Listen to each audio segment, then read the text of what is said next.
muita gente que faz assim um certo terrorismo com o assunto de vacina. Mas, na verdade, o que está acontecendo? Porque a gente vê muitas vezes as pessoas tomando uma vacina e, em seguida, desenvolvendo algum problema de saúde.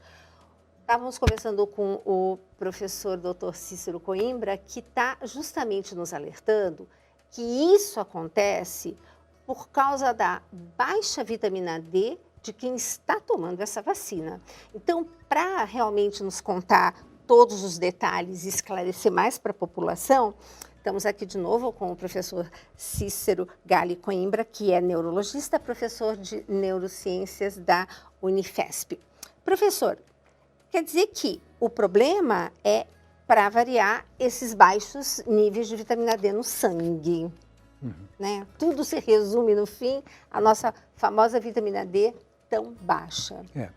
Você que me ouve e tem o seu filho que você leva a creche, né, a escolinha, pré-escola, e a criança volta de lá com uma gripe, está toda hora com resfriados, com faringites, com sinusites, traqueites, tendo que tomar antibiótico a toda hora, saiba que o seu filho está com grave deficiência de vitamina D.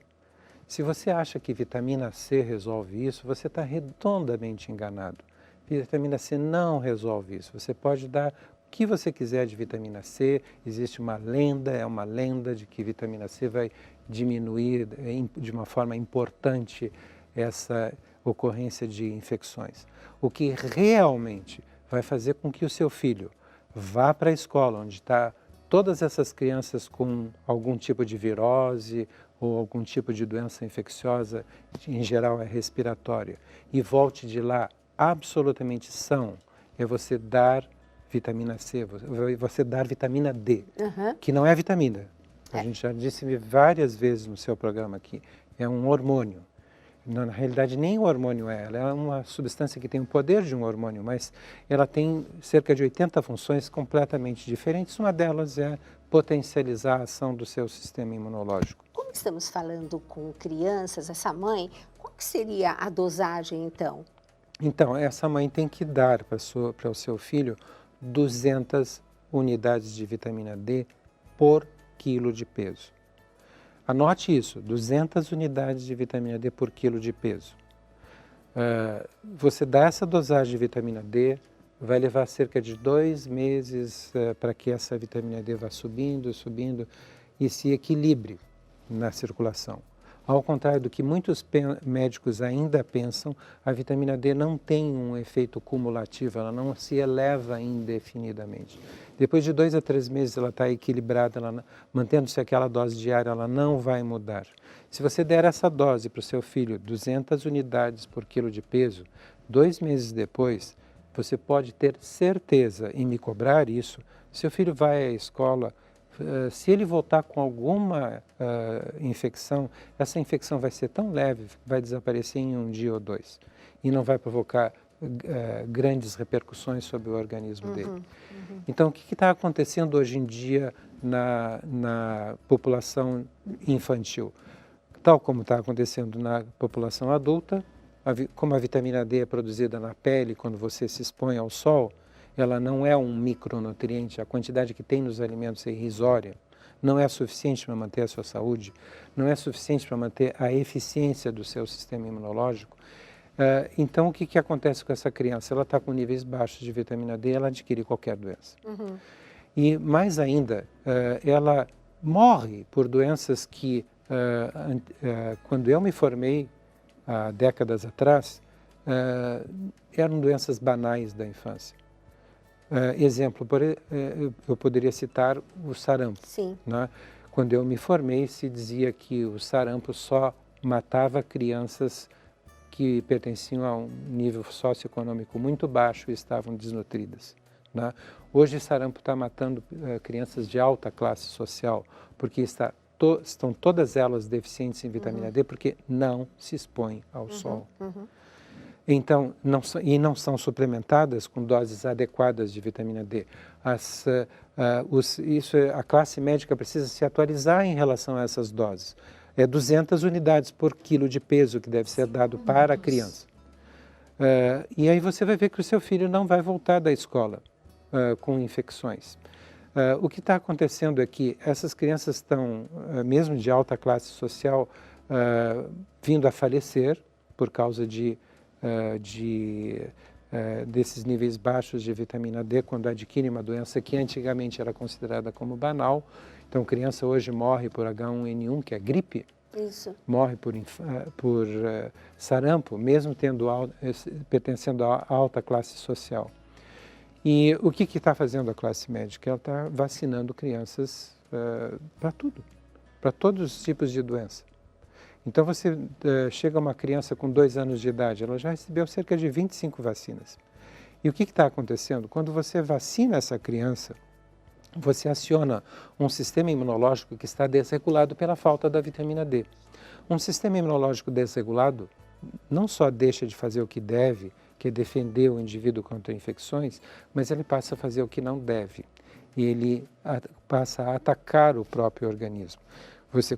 A criança pode desenvolver diabetes do tipo 1 e passar a vida inteira tomando insulina. Ela pode desenvolver autismo, que é sim, afirmo aqui no seu programa, é uma doença autoimune. É provocado pela agressão do sistema imunológico a uma determinada estrutura localizada na chamada barreira hematoencefálica, privando o cérebro do aporte de metilfolato, que é a vitamina B9 natural, e com isso prejudicando a produção de neurotransmissores, que são as substâncias que permitem aos neurônios se comunicarem entre si. E isso é fundamental para a aquisição da fala, para o comportamento. Consequência, o cérebro se vê privado de metilfolato e a criança desenvolve um comportamento alterado, o comportamento autista, que é, sim, uma doença autoimune. Então, como você mesmo disse, a vacina não desencadearia autismo se não fosse aplicada a uma criança com níveis normais de vitamina D, né? Que para a Sociedade Americana de Endocrinologia tem que ser acima de 40, idealmente perto de 100. Né?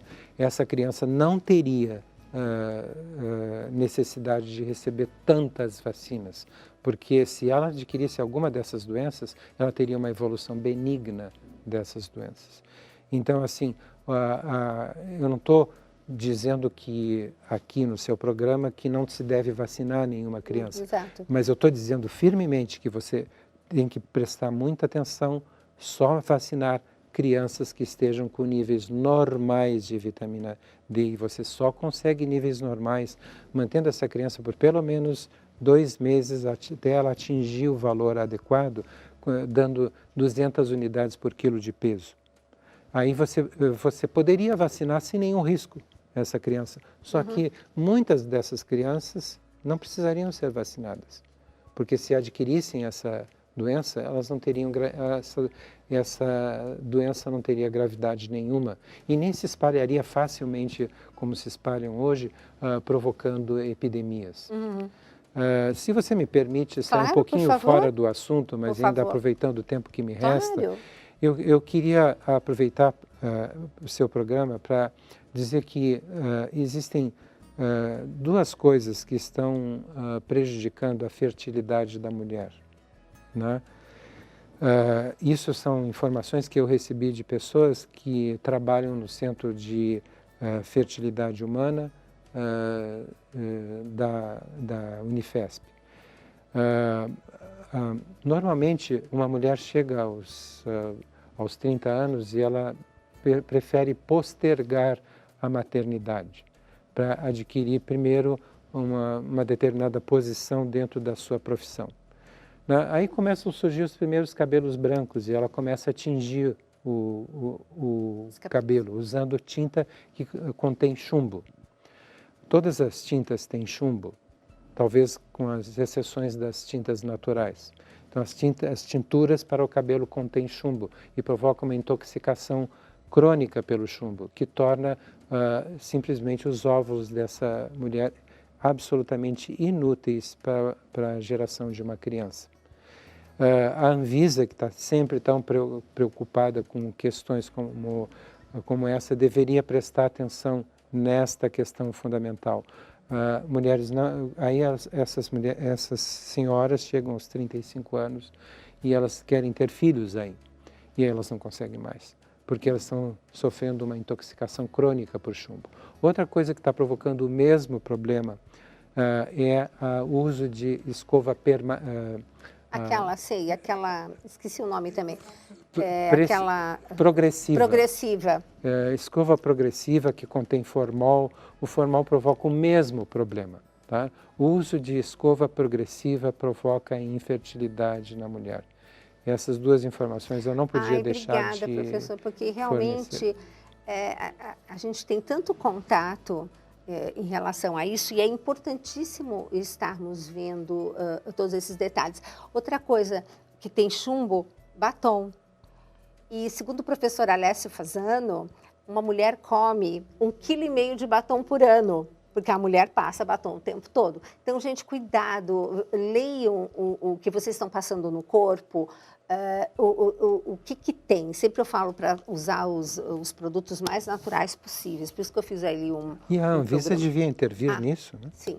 Aí a gente vai pensar, depois a gente conversa uma série de coisas da Anvisa, mas olha, preciosas informações. Professor, eu quero agradecer muito sua disponibilidade de estar aqui conosco, portas abertas. Quando precisar de mais espaço, temos o Mais Saúde na rádio, ao vivo, para a gente estar aqui, né, colocando essas informações à disposição da população. Eu aqui agradeço por essa oportunidade que você me dá de prestar algum serviço público. Gente, espero que vocês tenham gostado. É uma série bárbara de programas. Revejam. Canção Nova Play, e espero vocês no próximo Mais Saúde.